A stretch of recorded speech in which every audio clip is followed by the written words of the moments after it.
It's what's new in MPMI, and people are currently typing in where they're from into the chat. It's just kind of fun for us to see where everybody's coming from. But I think since most people are on now, we're going to get started. So welcome everybody to What's New in MPMI. I'm Jean Harris. I'm the editor-in-chief of MPMI. And this is a very fun virtual seminar series. I'm delighted that you're joining us today. I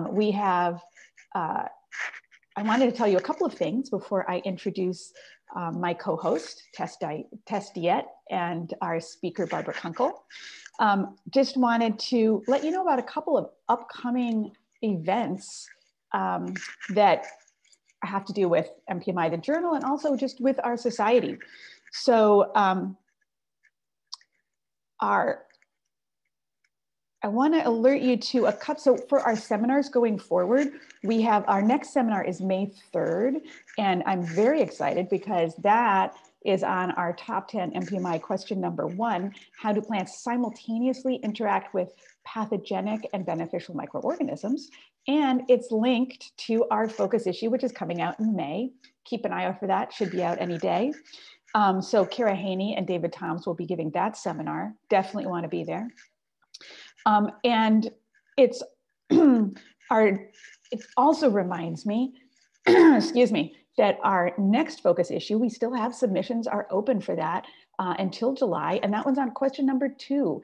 How does the abiotic environment influence plant microbe interactions? And that's a really big and broad question, and really excited and attracted many, many people in our community, which is why we're focusing on that one for this second. And Ashley is typing into the chat where you can find out more about our focus issue, the topic, and how to submit. And these ideas that we've been discussing around the top 10, what are the top 10 unanswered questions in MPMI? What are the questions that drive our research, that captivate us as a community? And those ideas are ones that have now kind of spiked the ideas for a series of e-symposia that we're having this summer and fall. As you know, we're not going to be meeting in person as a community, but we will be meeting virtually. There are going to be 3 e-symposia, one in July, one in September, one in December. And those are going to be focusing on some of the topics we've been doing. In particular, the first one, which is zooming in on immunity, on structure, thinking about structure, is going to tie in very much to those questions of ETI and PTI interconnection that our last speaker, Kenichi Tsuda, talked about. If you missed the last seminar, remember you can always go to the place where you registered and listen to the recordings, and you don't need to register for those. And of course, the recording for today's seminar will be posted there, hopefully later today. Okay, I'm going to move on now and introduce my co-host, Tess Diet, who is one of the MPMI Journal's new, not really new, assistant features editors. She's involved in promoting content of the MPMI Journals, a lot of our scientific content in different ways, reaching out to the community, and has been doing some work on our podcast. So get ready for a few new episodes coming up soon. Tess, would you like to introduce yourself? Sure. Hi, everybody. My name is Tess. I'm a postdoc at the University of California, Riverside under Dr. Philippe Rosalson. I study mostly grapevine microbiome, citrus microbiome interactions, and I have my own science communication business called microbials.com and co-host another podcast called The Microbe Moment. So yeah, you can see why Tess got involved. She's already a terrific science communicator and is excited to do more of that. So now I'd like to introduce today's speaker, Barbara Kunkel. And I asked Barbara to come and speak about her work because the paper that she published in MPMI last year really caught my attention because it's looking at the sort of back and forth between the plant and the microbe. So Pseudomonas host, something we know a lot about, but what was interesting to me is that as the microbe induces plant hormone production, Barbara and her group decided to look back and say, what is the impact of that, not just on the plant, but also on the bacterium, and look at this kind of back and forth signaling between the two partners. So anyway, I wanted to bring her to you to talk about that, and also maybe to share a little bit of where that research is going. It's always exciting to see the next steps. And of course, it's important for me to remind you that MPMI is now open access, fully open access. And that means that all our back issues are also all open access as well. So if you want to dive a little deeper into this paper, we encourage you to go to the actual paper. And I think that Ashley is going to paste that into the chat so that you can all go directly to the paper. And yeah, so if you want to know more of the details, that's definitely the place to go. So I am going to turn it over to Barbara now. And Barbara, I don't know if you would like to introduce yourself for a bit or just launch right in. Thank you so much for speaking in What's New in MPMI. Oh, thanks, Jean. I will introduce myself, but I'm going to first share my slides so that I get that part out of the way. Because then also people can see what I'm perhaps saying about my location. Right. Which can be confusing. Alrighty, so let's get to the first slide. And I'll also make sure the laser pointer is all set to go. Oops, all right. Okay, so thanks, Jean, for choosing our paper and giving me this great opportunity to present our work on Oxen. I'm Barbara Kunkel. I'm a professor in the Department of Biology at Washington University, which is in St. Louis, Missouri. Okay, so neither in Washington, D.C., nor at Washington State. So we're in St. Louis, Missouri. And I'm going to tell you today about a project that is actually a collaboration between my group at Washington University and that of Mark Estells at the University of California in San Diego. We're both in the United States. And Mark and two of his lab members, Renho Wang and Michael Prigge, provided us with some very valuable genetic resources for studying the role of auxin in the plant, actually the role of auxin signaling in the plant. So I'm going to tell you today about work that we've been doing to investigate the roles, plural roles, of auxin during pathogenesis of the bacterial plant pathogen Pseudomonas syringe strain DC3000. And this title is sort of an abbreviated version of the title of the paper. It's a better fit on a slide, seminar slide. So today I'm going to give you a brief introduction to Pseudomonas syringe so that I can point out to you some of the stages in the virulence, the disease cycle that I think are pretty exciting to think about. And then I'll tell you about some previous work that was done by my lab and others to demonstrate that auxin promotes pathogenesis of DC3000. And then I'll tell you about the two parts of our research paper on the roles of host auxin, roles of auxin during pathogenesis. The first part will be on the role of host auxin signaling and how that contributes to host susceptibility. And then the role of auxin as a microbial signaling molecule that modulates virulence gene expression in the pathogen in DC3000. And then I'll end by presenting our current working model and just a little bit about what we're doing next. So Pseudomonas syringe, it's a bacterial plant pathogen, and it's actually consists of many different pathivars that collectively cause diseases like bacterial spots, specks, and blights on a wide variety of plant hosts, including tomato. And so the strain that we study is strain DC3000, which infects tomato, and you can see bacterial speck on fruits and on leaves. But we've chosen this strain because it also infects Arabidopsis. And so here's a enlarged leaf showing the bacterial speck-like disease symptoms on Arabidopsis. And we've chosen to work on Arabidopsis because we focus mainly on molecular and genetic approaches. And so Arabidopsis is really a much more tractable plant system for investigating disease susceptibility and the genes involved. So Pseudomonas syringe, it's one of the many microbes that are in the environment, and it's a plant-associated microbe. And so it as well as many, many other plant-associated microbes, can live epiphytically on plant tissue. And so here I'm focusing, for example, on a leaf. And so you can see here the leaf surface with some bacteria sort of scattered across the surface. And so when Pseudomonas syringe is living as an epiphyte, it doesn't really cause much problem for the host.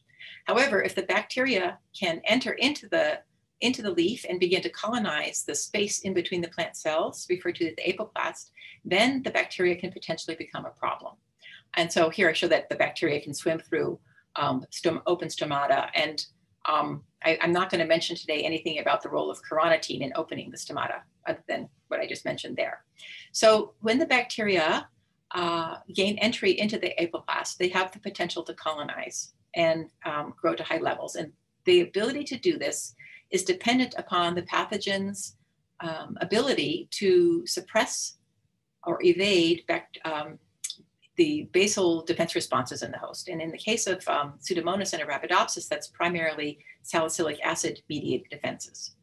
So it's been known for many, many years that Pseudomonas syringe deploys a type 3 secretion system to accomplish this. And I think, as most of you know, the type 3 secretion system is an elaborate structure involving many, many different protein subunits that's assembled across the inner and outer membranes of the bacterial cell, and then consists also of a pilus-like structure that then is used to connect with the plant cell without killing it.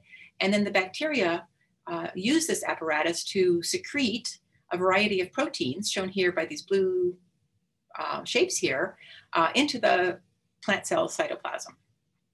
And these molecules are referred to as effectors or as protein virulence factors. And so they do a variety of different things in the plant cell. And what's shown here is that some of them work to suppress this basal defense response that I referred to earlier. So they will suppress the salicylic acid mediated defenses that are induced in the plant when the plant notices that it's being infected, that it's encountering a microbe in the environment. And this is something called PAMP or MAMP mediated immunity. So some of these type 3 effector proteins are promoting disease by suppressing this basal defense response.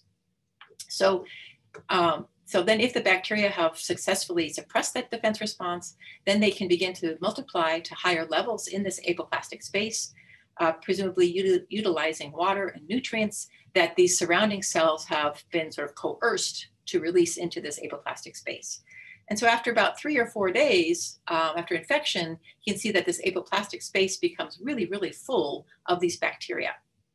And I want to dwell on this slide for a minute to make a couple of points. The first is that you'll notice that the majority of the bacteria in this intercellular space are not in contact with plant cells. So you might wonder, whether they are needing a type 3 secretion system. And so we hypothesize that they don't, and that once the infection has gotten to the stage here, sort of represented by this stage here, the bacteria that are hanging out and multiplying in this space here don't need to express the type 3 secretion system, but rather are likely to be expressing genes that are important in intermediate or late stages of pathogenesis. So that's in contrast to this cell here that's really seems to be very tightly associated with the plant cells. This cell is probably one of the first bacteria that were coming in and use the type 3 secretion system to deliver virulence factors that would then modify the biology of this plant cell. So you'll see, we'll talk a little bit about the regulation of type 3 secretion genes at these later stages of infection. Okay, so then once the bacteria then have multiplied to high levels, and then so here's this last stage, you can see that they really have colonized this space and maybe are even beginning to spread out to the sites surrounding the initial infection site. But then after 3 or 4 days, the cells immediately in the site of at the site of infection have begun to die. And we don't actually know whether the bacteria are triggering this cell death or whether this is just a result of having sort of been taxed of their resources. But this then is where the lesions will occur, surrounded by chlorotic regions. And then the bacteria can actually escape out back onto the leaf surface, where they could be dispersed to other plants nearby or other leaves maybe on the same plant through water droplets, for example. So we and others had noticed that at about 24 to 48 hours after infection, auxin levels begin to accumulate in the infected tissue. And so when I'm referring to auxin in this talk, I will primarily be referring to IAA, which stands for indole 3-acetic acid. So we'd noticed that these IAA levels accumulate in infected tissue, and we were beginning to wonder about the source of this auxin and what its roles are during pathogenesis. So we think this auxin is primarily produced by the plant host in response to the infection, but it's possible that the pathogen is also contributing to this IAA accumulation. So my students and I then have been interested for many years in understanding the roles that this indole IAA would be playing during pathogenesis, with the idea that if we could study these roles and begin to understand them, that this would provide important insight into pathogenesis. So that's what I'm going to tell you about today. But first, I'm going to tell you a little bit about auxin, since many of us who work in the field of plant microbe interactions or plant pathogen interactions don't think about auxin as playing a role in pathogenesis of these lesion-inducing pathogens, these foliar pathogens. So I'm going to just remind you a little bit about auxin. Again, this is indole 3-acetic acid, or IAA, and this is a very important plant hormone that's involved in many aspects of plant growth and development. So some examples are listed here: cell division and expansion, apical dominance, response to the environment, such as gravitropism and phototropism, perhaps balancing sink-source relationships, and so on. And more recently, we've also, we and others have noticed that auxin can promote disease in a number of interactions between pathogens and their hosts, and that this is actually mediated, at least in part, through suppression of SA-mediated defenses. So, so this is the structure of indole 3-acetic acid, and you can see that it's basically derived from tryptophan, so that's an indole. Many plant biologists who study auxin also take advantage of synthetic auxins, so such as NAA and 2,4-D, and I'll show you a few examples where we use NAA as an auxin when we're doing experiments in plants. So I am going to give you some background, a little bit more background information to prove to you that auxin promotes disease and that this is involving suppression of SA-mediated defenses. But before I go there, I need to tell you one more important fact about auxin, and that is that there's growing evidence that IAA acts also as a signaling molecule in several plant-associated microbes, including Agrobacterium, Pseudomonas, not just Pseudomonas syringe, but other Pseudomonas, in some beneficial organisms like Bradyrhizobium and Azospirillum, and so presumably others as well. And so in the second part of my talk today, I'll show you evidence from my lab that shows that auxin is a signaling molecule for strain DC3000. Okay, so let me first give you a little bit more background on auxin and pathogenesis.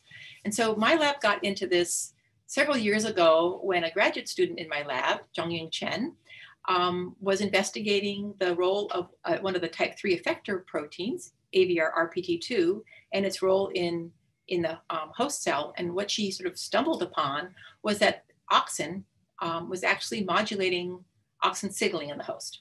And so this led her to do some nice thesis work on the role of auxin during pathogenesis. And one of the things that she showed was that application of exogenous auxin promotes disease susceptibility to strain DC3000. And so here's a figure from her paper that was published in PNAS in 2007, showing that if she applied auxin at the time of the infection experiment, so here she used NAA, that the presence of the NAA made the disease symptoms dramatically more severe. So this is how Zhongying then demonstrated that exogenous auxin was actually making the plant more susceptible to infection. And then a few years later, another graduate student in my lab, Andrew Mudka, obtained additional evidence of auxin promoting disease. In this case, he was actually interested in endogenous auxin. And he did this by taking advantage of some transgenic lines generated by Yunda Zhao when he was a postdoc in Joanne Corey's lab many years ago. These are plants that are overexpressing the YECA1 enzyme, an Arabidopsis enzyme that's in the auxin biosynthetic pathway. And so what Andrew's experiment shows here is that plants that are overexpressing this yucca enzyme support elevated levels of pathogen growth. And so this is a typical growth curve. You'll see a few more of these in my talk today, in which we monitor bacterial growth 4 days after infection. And then so that we can isolate the bacteria from the leaf and quantify what's there, and then plot this on a log scale. And so what you can see here is that in wild type plants, the bacteria reach pretty high levels. And in plants that are overproducing auxin, so these are shown here in blue, bacterial growth is about 10-fold higher. And this is on par with what we see in plants that are compromised for SA biosynthesis, the SID2 mutant here. So plants that overaccumulate IAA are more susceptible to infection. This is endogenous IAA. And so then, Andrew, we're thinking that the similarity in levels of growth between the auxin overaccumulating plants and the SA deficient plants was similar.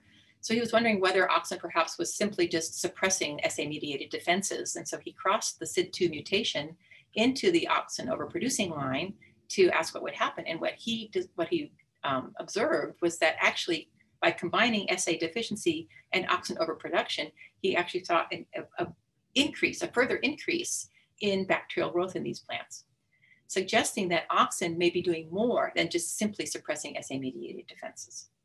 And so this is then summarized here that Andrew showed that the promotion of bacterial growth, or his results indicated or suggested that the promotion of the bacterial growth by auxin may involve an SA-independent process. So that's kind of a lot to digest all at once. So let me summarize this for you here with a simple model. We know that auxin levels accumulate in infected tissue 24 to 48 hours after infection by DC3000, and that this is probably primarily produced by the host, but the pathogen actually can produce auxin. And so Cherie McClurklin, when she was a graduate student in my lab, showed that Pseudomonas can produce auxin via a process that's dependent on this ALD-A enzyme, an aldehyde dehydrogenase. And what Cherie also was able to show is that plants infected with this ALD-A mutant actually exhibit elevated SA-mediated defenses. So her data provide further support to that auxin suppresses SA-mediated defenses. And so that's what's shown here in this red inhibitory arrow. And I think I forgot to mention, so I'll do this now, that this was confirming results that had been seen by others, including Dong Wang and Xinyan Dong's lab when he was a grad student there, that there was some intrinsic crosstalk between the IAA signaling pathway and the SA signaling pathway, resulting in downregulation of SA-mediated defenses by auxin. And so Cherie's data there further support that. But then I pointed out to you that Andrew had shown that in his experiments using the yucca auxin overproducing plants, that there also seems to be an SA-independent process involved. And so here I'm highlighting those with the green arrows. And so, for example, perhaps elevated auxin is causing some other altered change in the biology, in the host physiology, for example, to render the plant tissue more suitable for pathogen growth, or perhaps the auxin actually could have a direct effect on the pathogen. So I'll get there eventually, but first I want to tell you about the first part of the study that's highlighted in this What's New in MPMI seminar, and that is asking the question of whether host auxin signaling is required for this component of auxin in pathogenesis. And I think we all assume that's the case, since auxin is a plant hormone, and if it's mucking around with the SA signaling pathway, that this should involve host auxin signaling. But we wanted to formally test this. Okay, and so I think those of you who know about auxin know that this is actually not very easy to do because of a lot of the functional redundancy in these host auxin signaling pathways, and also because auxin is such a very important hormone in development. And so I think actually maybe some of my gray hairs are due to trying to work with auxin. So I need to first remind you about the auxin signaling pathway, which I'm going to simplify here with these slides. So basically, auxin ultimately results in transcriptional changes that in the host that result in auxin responses. Okay, but this is actually taking place through sort of by causing inhibition of negative regulators. Okay, and so that's what these inhibitory arrows show here. So let me diagram this for you first with this cartoon that comes from a great review article by Mokiadis and Estelle, published in 2008. So basically, in the presence of low levels of auxin, most auxin responses are repressed. And this is because the transcription factors, the ARFs, that activate auxin activate auxin gene expression are repressed by association with these OXIAA transcriptional repressors.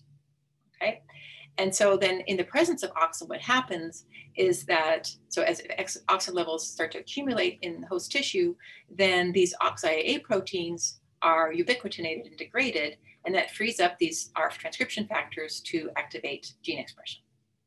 So the way this works then is in the presence of auxin, these OXIAA transcriptional repressors are bind to the tier 1 SEF complex. So that's shown here. That results in polyubiquitination of these OXIAA proteins and degradation.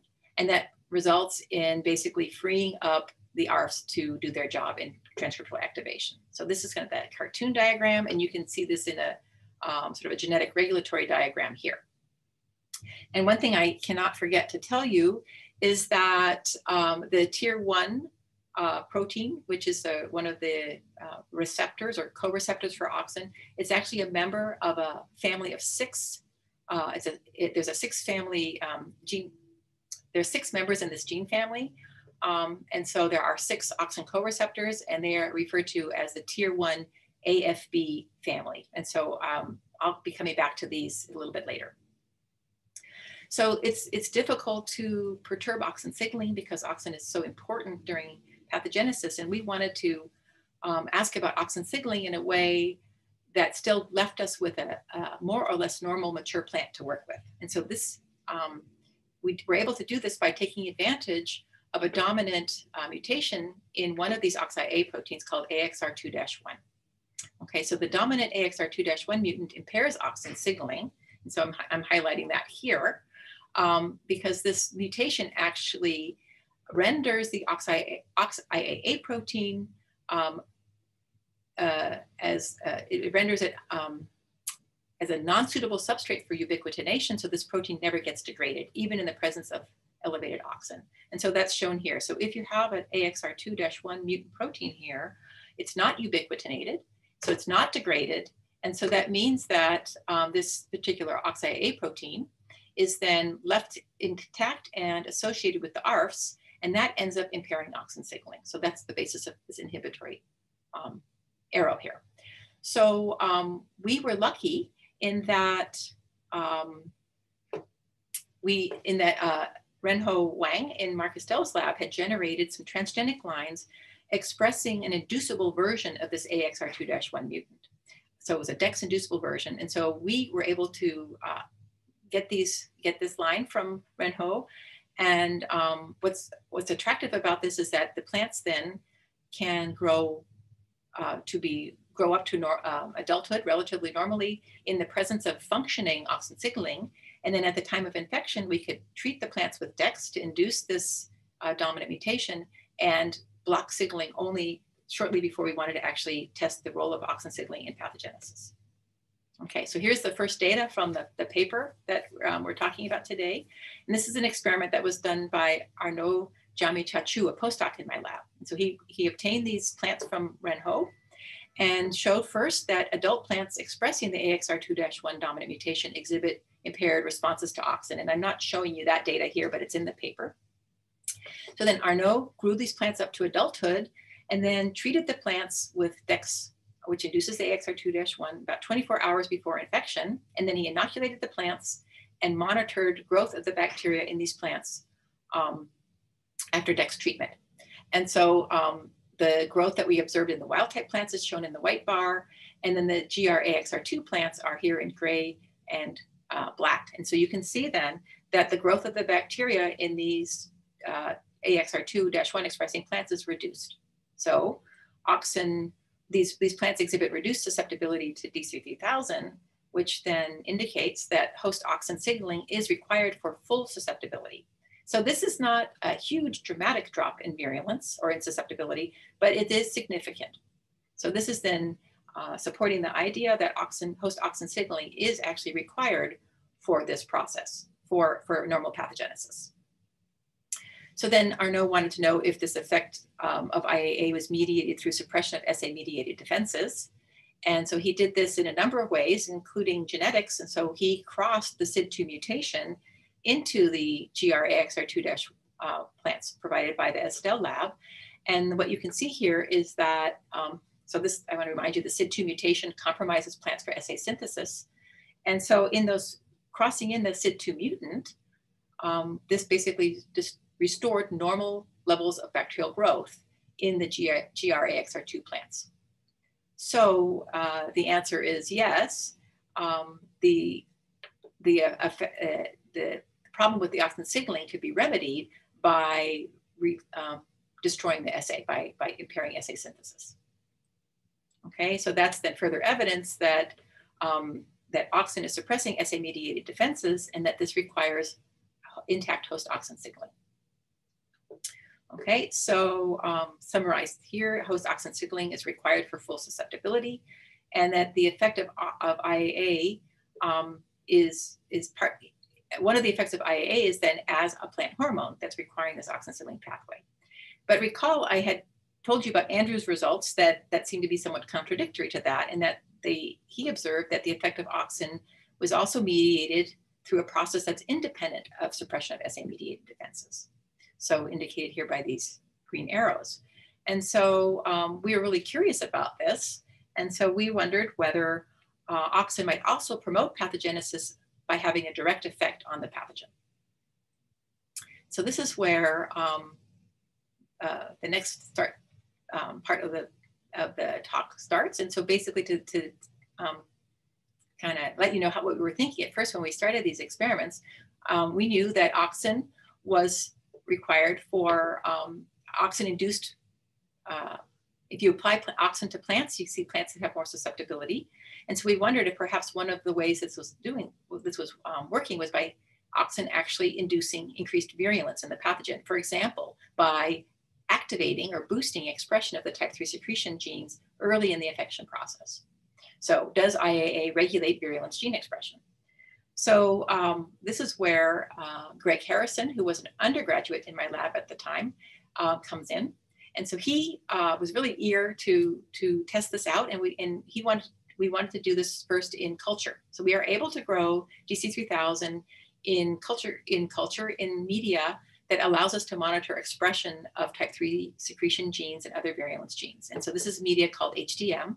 And so Greg grew up cultures of Pseudomonas, wild-type Pseudomonas, in rich media. And so you can always see that rich media is shown here in this first panel in the white bars. And then HDM, this what's called HARP derepressing media. And so you can see that in the presence of HDM, when grown in HDM, genes that encode components of the type 3 secretion system, or in this case, an effector that's secreted through the type 3 secretion system, AVRPTO is induced. Okay, and so we can also see this for other virulence genes such as CMA or TVRR. Okay, so then what happens when Greg grew? So he grew two cultures in parallel, one that's in HDM and one that's in HDM with auxin containing 100 micromolar auxin. So what happens? And actually, to our surprise, Greg observed that auxin actually reduced the expression of AVRPTO in HDM. So we were actually anticipating that we would see higher levels of expression, but he actually observed downregulation. So this means that we weren't thinking quite right about the role of auxin, but the good news is that yes, Pseudomonas is responding to auxin. So then Greg made sure then, well, he then was looking at the expression of these other virulence genes.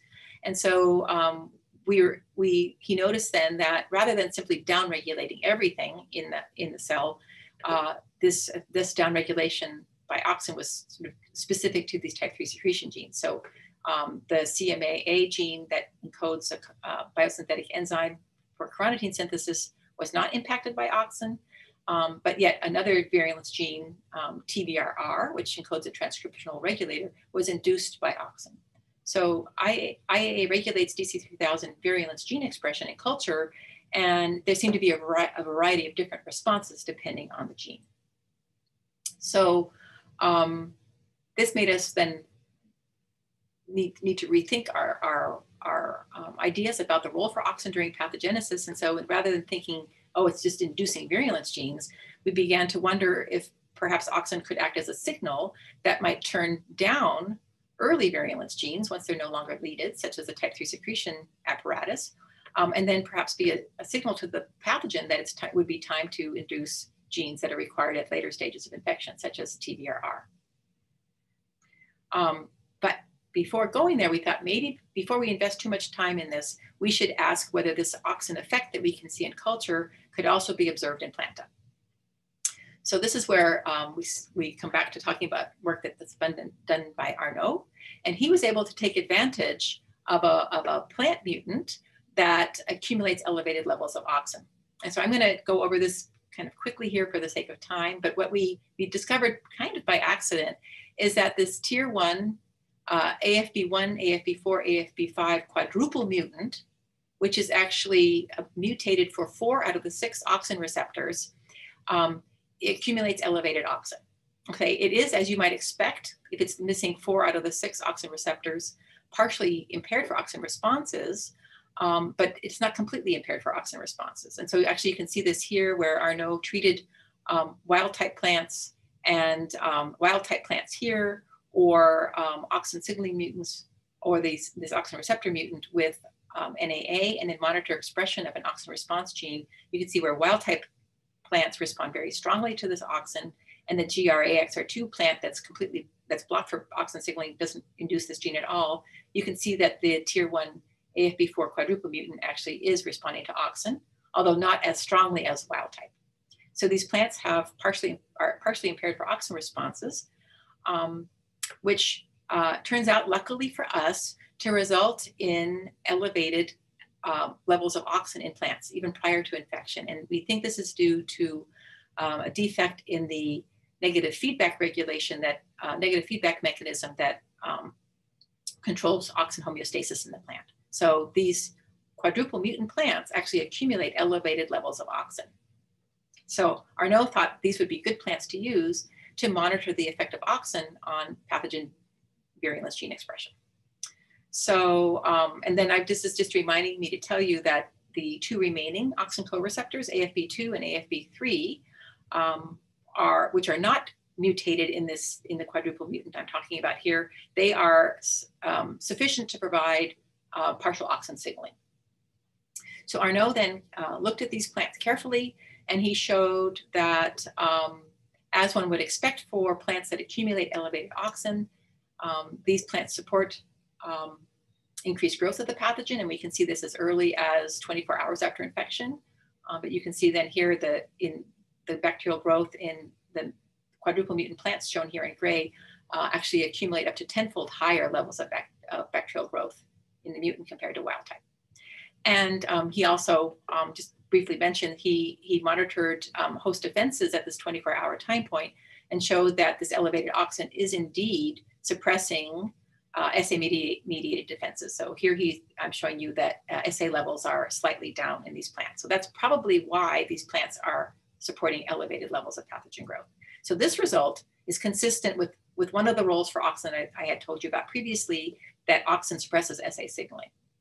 But the point I really want to make here is that Arnaud could use these plants to monitor auxin, the effect of elevated auxin on pathogen gene expression in planta. Okay, so here's, so Arnaud then purified total RNA from plants at the various stages after infection, and then used qRT-PCR to monitor expression of a variety of different genes. So I'm showing you here the type 3 effector gene, the gene encoding AVR-PTO, which is a type 3 effector protein. And so what Arnaud found is that, as one would expect, AVR-PTO is strongly induced in plant tissue 24 hours after infection, and then begins to go down, decline. But in the presence of elevated auxin, the expression is already significantly reduced at 24 hours after infection. So what we're seeing then here is that initially, when auxin levels are low in the infected tissue, type 3 secretion genes are expressed at a high level so that these plants can suppress basal defenses and begin to multiply and grow.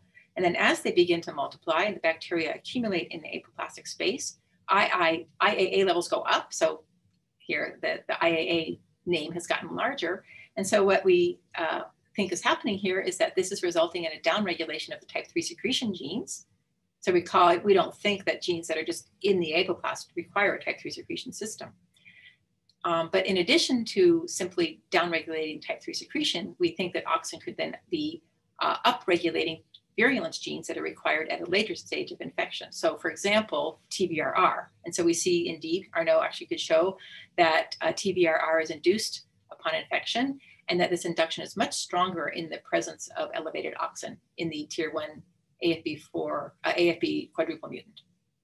And so we can start to see that this is, this is a gene that might be an example of one of those that are upregulated at later stages.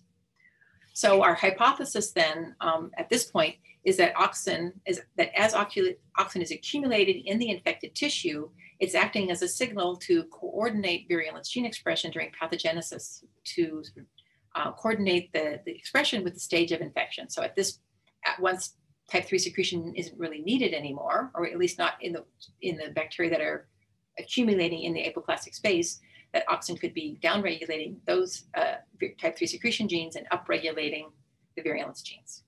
So I'm summarizing all of this then here for you with this model slide, sort of showing up both early infection where type 3 secretion is important, and later infection when the bacteria have begun to multiply and fill up the apoplastic space. And so early on, when auxin levels are low, type 3 secretion is required, and the system is expressed and assembled and delivering type 3 effectors where they are working to, in part, to suppress the basal defense responses. And then as auxin levels begin to accumulate, one role for that auxin is to act as a plant hormone using the canonical host auxin signaling pathway to further suppress SA-mediated defenses, or maybe just to keep them in check. But then there's a second role for auxin, and that is as a microbial signaling molecule that would be modulating bacterial virulence gene expression. So downregulate type 3 secretion genes that might not be needed in these cells growing in the apoplastic space, and upregulating virulence genes that are required at middle or intermediate or late stages of infection.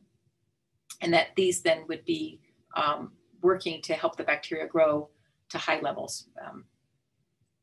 So that's where I'm going to leave things and tell you now about just quickly what some of the questions that we're pursuing in the future.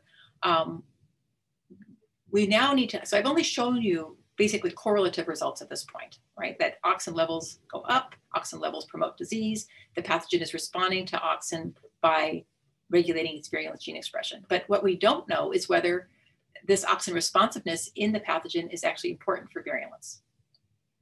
And we also don't know how Pseudomonas is actually perceiving and responding to IAA.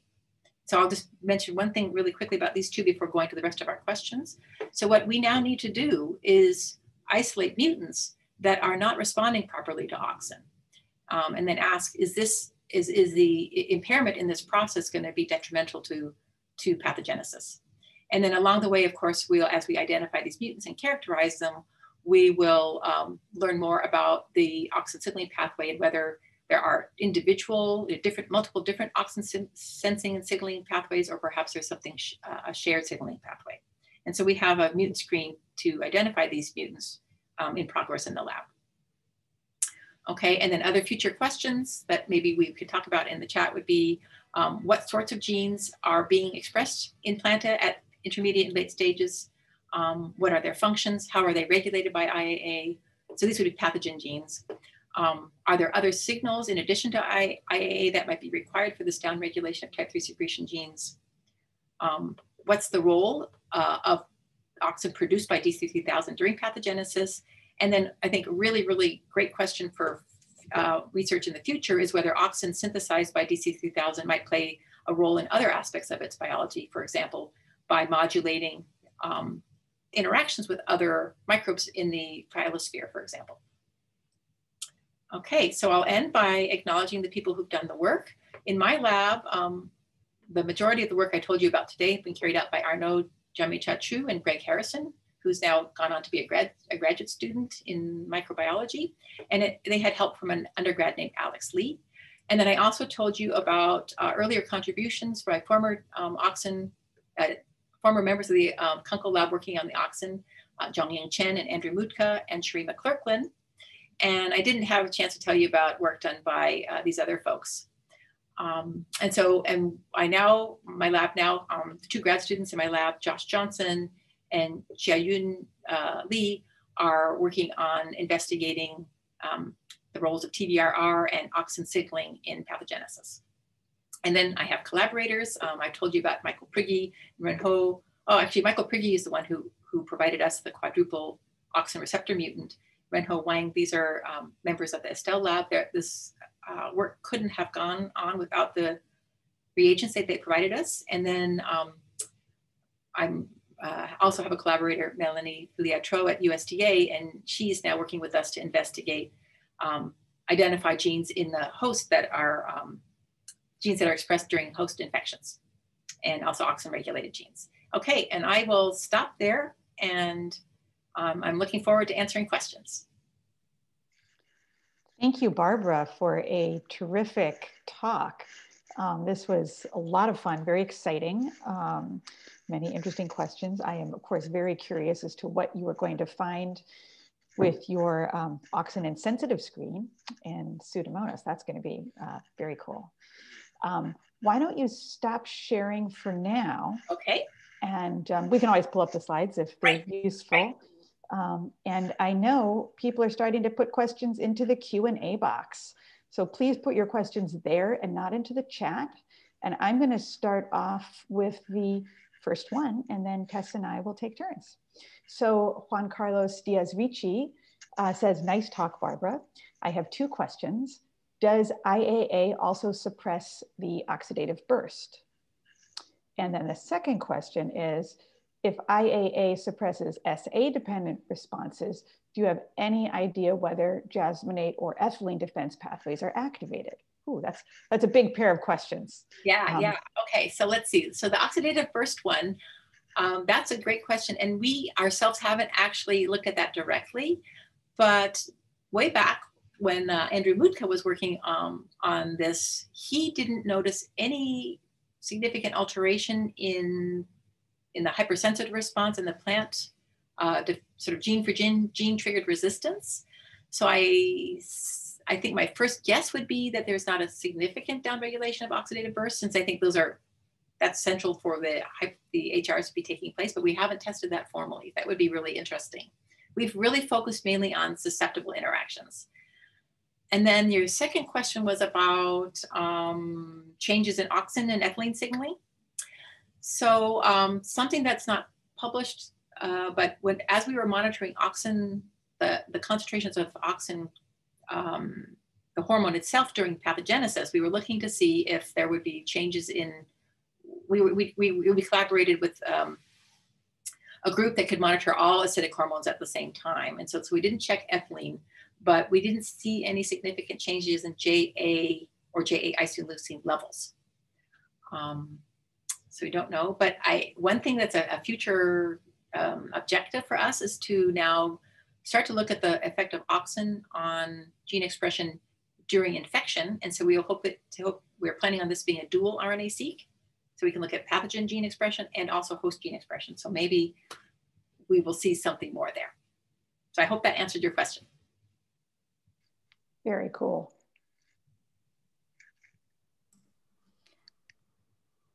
We have a question from an anonymous attendee saying, are you saying that the bacteria have adapted to take advantage of increased IAA to express their own virulence genes? Would this reaction be extrapolated to other bacterial pathogens?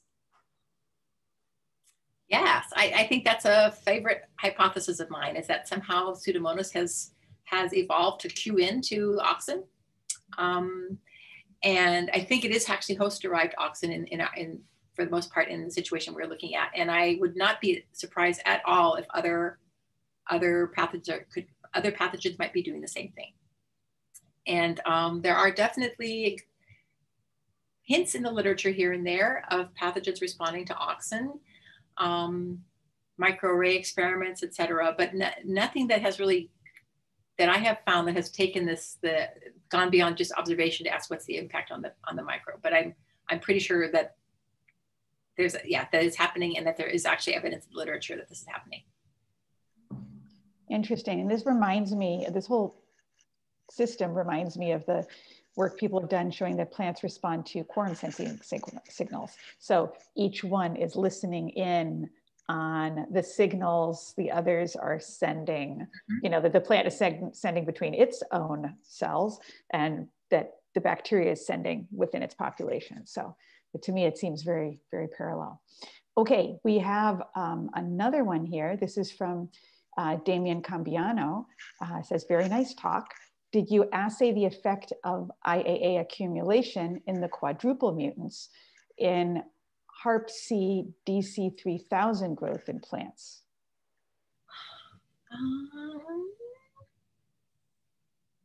I think we did maybe one time, but not thoroughly. Mm-hmm. I wish this could be a dialogue because I could ask, what would you predict? Well, if you want to type that in, Damien, we'll respond to that. Yes, it does. So I think that the thinking is whether the Oxen might bypass the need for the type 3 secretion system, I think is perhaps what, yeah. Right. Yeah, because it's turning down the type 3 secretion system as the first step. Does it push them into the second step? So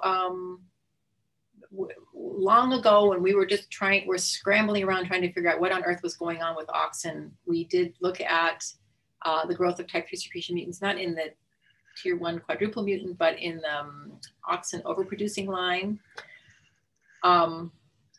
and did not see that the elevated Oxen really made a significant difference to the pathogen. So the pathogen needs that type 3 secretion system. I think suppressing SA might give it a little bit of a leg up, but not enough to make it a pathogen. At least not for DC3000. Maybe other strains would benefit more from that Oxen.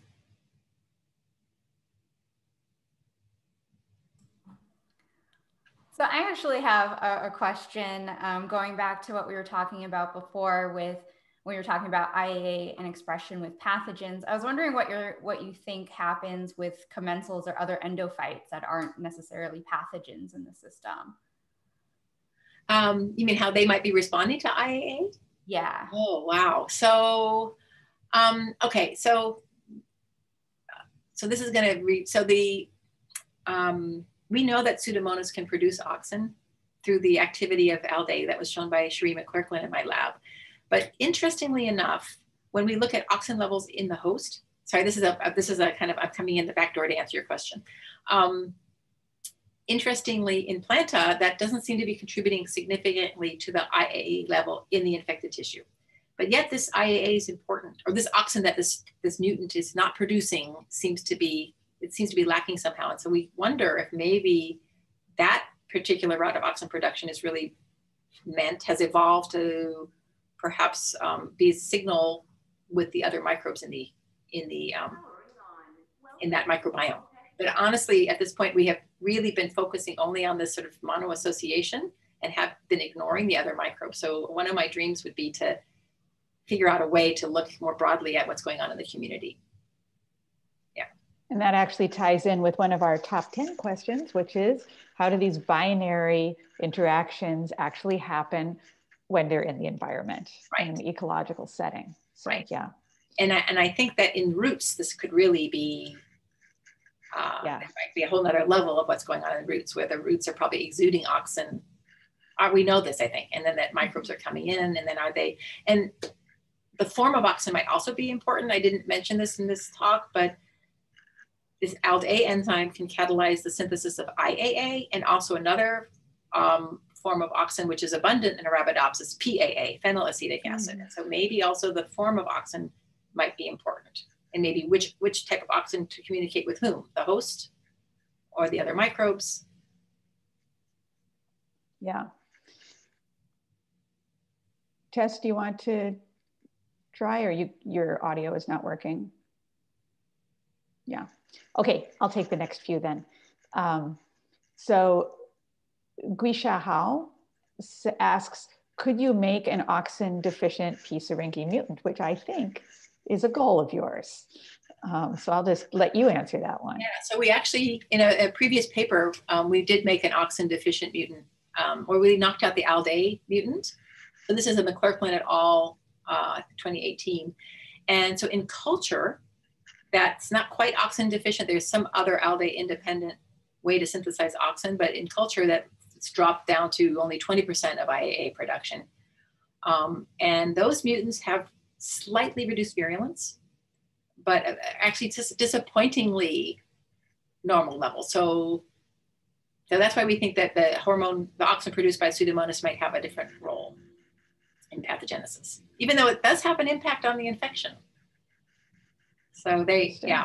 But we always are limited. And I think all of you experience the same thing when you do experiments in culture in the lab. You're always wondering, how does this reflect what's going on in nature?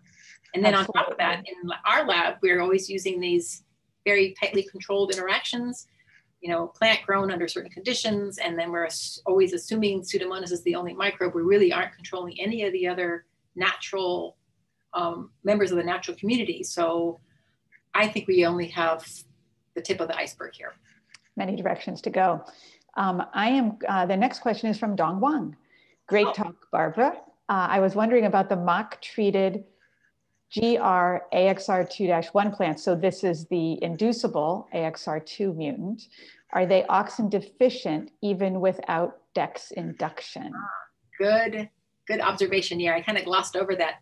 That must be somewhat leaky, that GR promoter. So even before we apply DEX, they already have some impaired auxin signaling. And but amazingly enough, the plants are growing pretty normally. I mean, we can look, we're experienced now, we can tell which are the DEX, which are the GRAXR2 plants and which ones are wild type. So we didn't even need to spray with DEX to see that effect. Yeah, and we don't understand that. Other than that, things are leaky, right? So Kamal Melikani wants to know, does auxin treatment also alters expression of other type 3 secretion secreted genes? Okay, great question. So we have since done an RNA-seq experiment in collaboration with Melanie Filiatro's lab in culture. And we actually see basically all type 3 secretion related genes, either the apparatus or the effectors or the chaperones, downregulated by auxin in culture within 30 minutes of treatment. So yes, and I probably should have used HARP-L as our example, because HARP-L is actually the RNA, it codes the RNA polymerase sigma factor, sigma L, and that's downregulated. So anything dependent on that would presumably be downregulated as well. So it looks like the whole thing is downregulated. Interesting. So Scott Carlew asks, do you know if exogenous auxin stimulates auxin production by PS3000? I was wondering the same thing, actually, because I was wondering whether it stimulates it to amplify. Right. It's good question. So level. Yeah, so we haven't actually measured auxin production, but when we look at expression of the ALDE gene, which is the only auxin biosynthesis gene that we know of in our strain, it's not upregulated by auxin. So not at the transcriptional level, I will say. Yeah, but it would be interesting, because that would be a way of sort of a positive feedback loop, like, oh, we got that little push, it's time to move on to stage 2. Quick, let's just shift the whole population. Yeah, so we don't have any evidence of that in culture. And even in planta, the ALDE enzyme, the gene encoding ALDE is not upregulated by auxin in planta. Interesting. So Jen's book, just scroll down, hold on. So Jens Bach would like to know if elevated auxin levels in mid-late infection shut down type 3 effector production. Does this mean that the bacteria will have problems to spread further from the initial infection site? Hi, Jens. Yes, great question. So obviously, we're thinking about this a little too simply. So what we really would like to do is so I think your answer is yes, if that's really what's happening, that would be a problem. So we think that actually there is a temporal and spatial regulation. And I didn't really have a chance to go through here, but so we think at the site of infection, the type 3, where the bacteria have already sort of multiplied and colonized that space, and most of them don't need type 3 secretion. Those are downregulated. Those genes in those cells are downregulated. But then the bacteria are swimming and colonizing out. And if do I have time to share the screen? I don't know how. Of course. Okay, so let me just go back to except for now I'm not sure which one I want to show. This might be painful. There, this one. We'll use this one. So then if you notice, what I've drawn is that some bacteria have begun to colonize out in the surrounding spaces. So I think those bacteria that are moving on out to establish, sort of either spread the infection site or establish new ones, they do need the type 3 secretion system. So what we really would like to do is be able to look in situ, maybe with some good strong GFP reporters or fluorescent reporters, to ask what's really the spatial pattern as well. So I suspect that out in the sort of the fresh zones of the infection, that type 3 secretion genes would be turned on.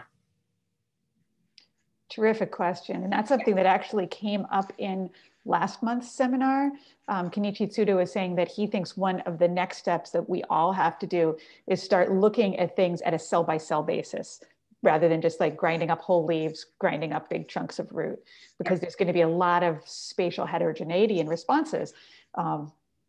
We already know that just by looking at, HR staining or whatever, but interesting. Okay, so Alejandro Duque says, would this role of Oxen be conserved in Pseudomonas that are not able to produce IAA?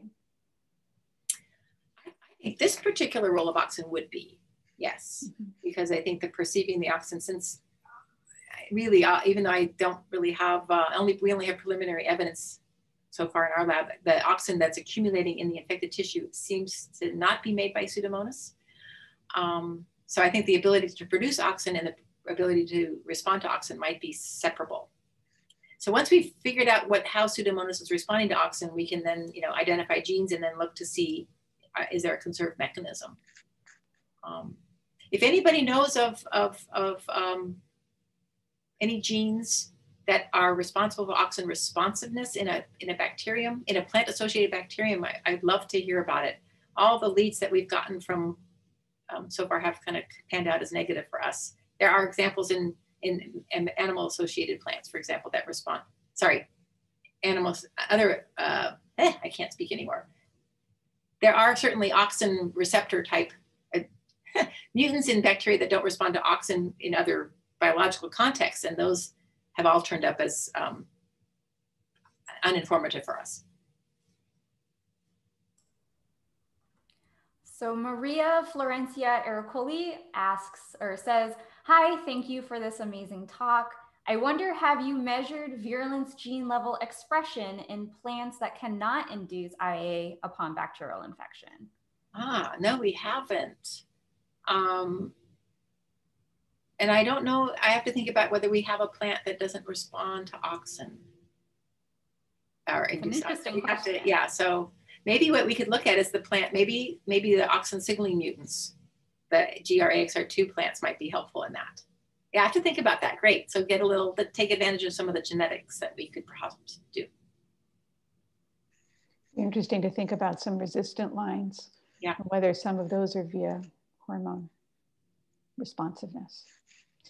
Owen King asks, in the same way rhizobacteria promote root growths through auxin synthesis, could auxin be considered as a growth promoter in leaves to support DC3000 growth as it is a biotrophic pathogen? Yes, I think so. One of the arrows that I didn't talk about, where we have SA independent, we have the auxin going to the pathogen and the auxin doing something else to plant physiology. I think that would belong in that particular arrow, but I've been a little bit more stymied to figure out how to go about looking at that. And I don't think anybody who's ever looked carefully at leaves really sees much evidence for plant cell growth or hypertrophy in these Syringe plant interactions. But that being said, maybe we're missing something because we haven't really looked carefully enough. So I think also altering source sink relationships in those leaves, in those cells would be a potential role.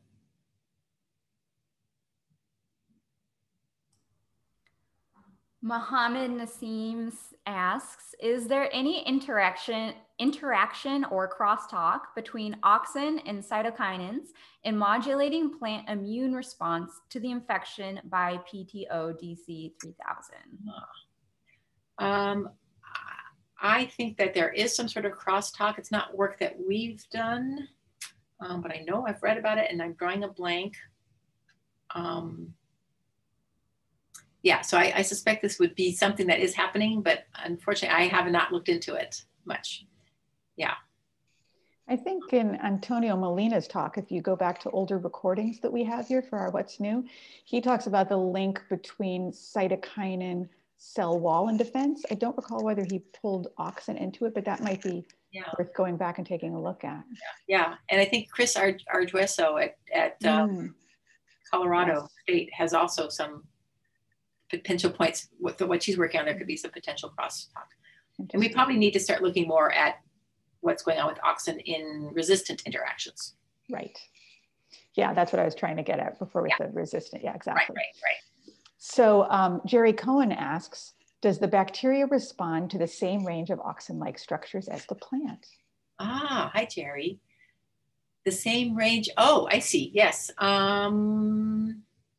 We have tested, let me think. So Auxin, so there are synthetic auxins and a variety of natural auxins. And so we have generated a few auxin reporter genes, reporters that are then controlled by auxin responsive promoters. So we're just at the beginning of this work. And so then in that situation in culture, we can look at responses to IAA, PAA, 2,4-D, and NAA. I think those are the 4 that we've looked at. And I can't, the answer is yes and no. It depends on which student has done the experiment and how. So I would say that I'm leaning towards thinking, yes, the bacteria can respond to all of the auxins, but not as strongly. I think that the response to IAA is the strongest still so far, but we still need to really work this out. I think that maybe concentration might be an issue. I thought that was actually what Jerry was going to go on. So we don't necessarily know what's the right concentration to be testing these things at. Yeah, so is there, yeah. And the plants, as far as we know, bacteria do not have any tier AFB proteins, nor OXIA proteins. So we don't think it's, using the same kind of signaling pathway. Laura Cressini asks or says, hello, great talk. How did you think Oxen is detected by the bacteria? At the membrane level, or does it cross the membrane? And if it does, is it active transport or diffusion? Great question. Okay, so I only have an anecdotal. Okay, so we suspect that Oxen is being perceived inside the bacterial cell. And the reason we think this is that we found that the pH of the media greatly influences the responsiveness to which concentration the Oxen the bacteria respond to. So at neutral pH, we see Oxen has hardly any effect, and we think so at neutral pH, Oxen is actually in its charged for COO minus, the dissociated form, and so can't just readily diffuse through the membrane. But if we then drop the pH of the media to pH 5 or 5.5, which by the way is the same pH as in the apoplast, where a good majority of the Oxen is protonated, then we see a response. So we think that protonated form is coming through. I suspect it's passive transport, but we actually don't know at all. So we're hoping some of our Oxen non-responsive mutants might actually shed some light on that. But they could be taking advantage of any existing transporter. But it seems to be pH dependent.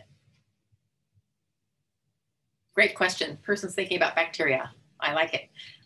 Okay, our next question is from Robin Cameron, who says, excellent talk. Do you think that PST is forcing the plant to produce IAA, or is there a benefit to the plant? Oh, great question.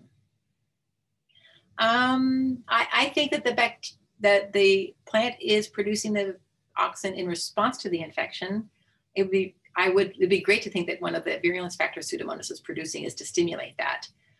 Is it a benefit to the plant? In this context, it's hard for me to imagine how it's a benefit to the plant, because the plant becomes so much more susceptible, and it seems like the crosstalk between IAA and SA is tipped away from defense. So, but I think we need to look at maybe some of those other hormone signaling pathways to know for sure. So at the moment, my hypothesis is that the auxin is elevation of auxin is benefiting the pathogen, not the plant, and that the pathogen is somehow triggering the plant to produce it. Abriel Bulasag says, thank you so much for the insightful talk. I was wondering about how abiotic cues like circadian rhythm relates to auxin roles in this pathosystem. Great question. I guess we have to say, of course, it's going to have an impact, but I can't say how. All I can tell you is that in my lab right now, we make sure to always do the experiment at the same time of day. So that we don't add the circadian rhythm to this. That's a great question. I'd love to collaborate with somebody who could help us figure out how to go about doing that. Yeah, if you haven't got your infection done by noon, forget it. Wait till the next day. Probably quality of light as well. Red, far red would be my guess. But many questions still to ask. Okay, Melissa Telfer asks, could the bacteria change the chemical structure of auxin? Oh, interesting. So during synthesis or after synthesis? So I think auxin is auxin during synthesis. But it's, yes, I think that the auxin could be modified. And actually Pseudomonas syringe DC3000 and related strains have an IAA amino acid conjugase enzyme encoded by the IAAL gene. And the idea is that would be adding an amino acid. We think it's glutamate to auxin. That changes its structure. It seems like this conjugated form is actually active, not inactive, unlike what we might see in some of the people, those of you who know about conjugation of IAA in plants. So that's one way, demonstrated way, but there could also be, I guess, glycosylation events, methylation events. Yeah, so I think it's quite possible. And then would that be a benefit or not? So maybe the pathogen also has to modulate, you don't want to be too virulent. You want to be just the right amount of virulence. You don't want to kill your host. Yeah, that would be bad. Not very good. Don't kill it until you really are ready to go into the necrotrophic phase. Right. Yeah. So Kamal Melakani asks, is it possible that Pseudomonas induces auxin production in Arabidopsis, and this elevated auxin in plant tissue in turn activates auxin-mediated signaling in PST? Yes, I think that's completely possible. And so I guess what we also need to figure out is use some maybe host genetics to figure out what is involved in what signaling events are required to upregulate auxin production in the host. Or it doesn't have to be actually production. It could also be releasing it from internal stores or increasing transport to the infection site, right? So those are lots of levels at which the pathogen infection could be tweaking this. Yeah, upregulation of pin transporters around the site of infection or something. Exactly, conjugation, deconjugation. It's another thought. Yeah. I do notice that there's a question in the chat about how to find the recording of this presentation. And so all you have to do is go back to where you registered, go to our What's New in MPMI page, and you can find it there. It will be there give us a few hours to pull that up. And Ashley has just posted that in the chat so that you can go directly to that link. And also check out some of our future upcoming ones and register, or look back at some of the old ones. Kenichi Tsuda touched on some of these interesting ideas about heterogeneity, tissue heterogeneity, as I mentioned. Okay, I think, so Robin Cameron also asks, Are you thinking that PST suppresses host SA production using both carnitine and IAA? Yes. Oh.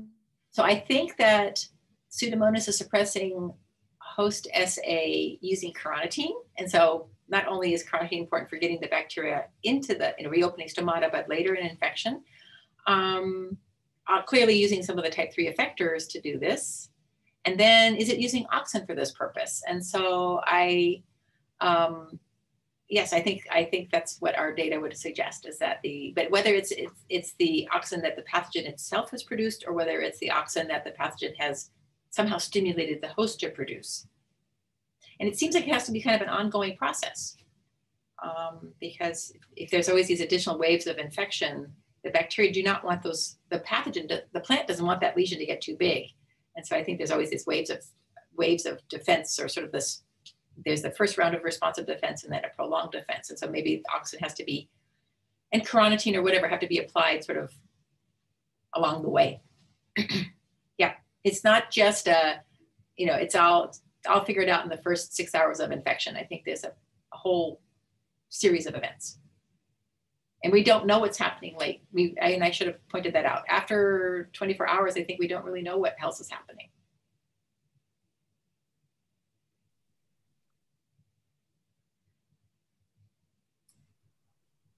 So Fabiola Bastien has a question about other bacteria that produce auxins like Azospirillum, and whether there is competition or balance. Competition or balance. I suppose in the context of the microbiome, perhaps.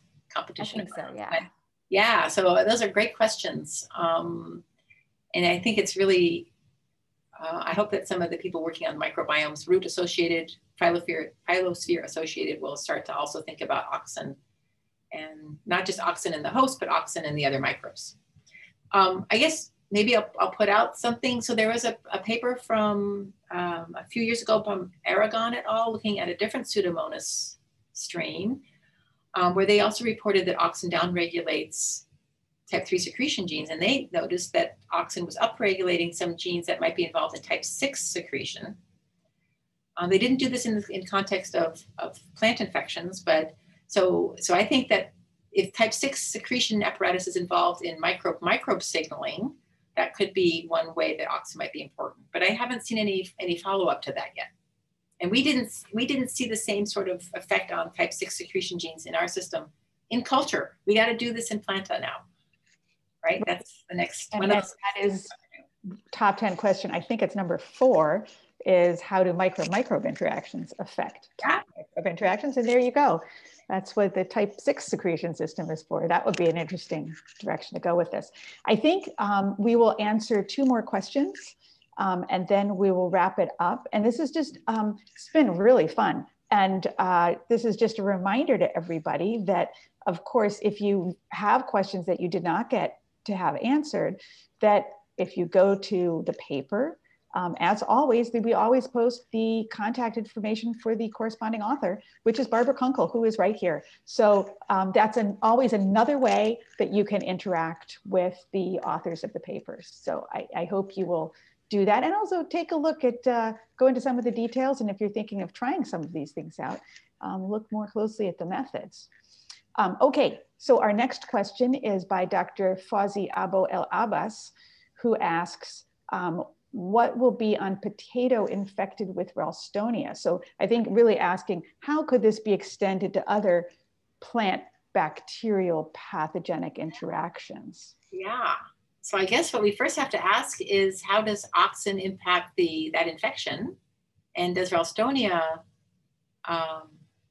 perhaps produce Oxen? I guess maybe a word of warning to people who want to go look for Oxen biosynthesis genes in their favorite pathogen. Be aware that there's actually quite a few different pathways that that microbes can produce Oxen. I can put a plug in for a recent review that I wrote to sort of summarize that. There's a couple of good ones out there, not just, so don't just look at IAA, IAM, and IAH genes, which are the ones that everybody knows about for Agrobacterium. So look more broadly for genes involved in Oxen biosynthesis. Yeah. Crosstonia, guys, get to it. Important point. Be interesting to see what happens. And I love the idea of extending this to other plant bacterial interactions. Yeah. And then Yiming Wang asks, is SA suppressed when IIA production in bacteria? Or is SA suppressing the IAA production in bacteria? Oh, good question. That we don't know, but work from Dong Wang.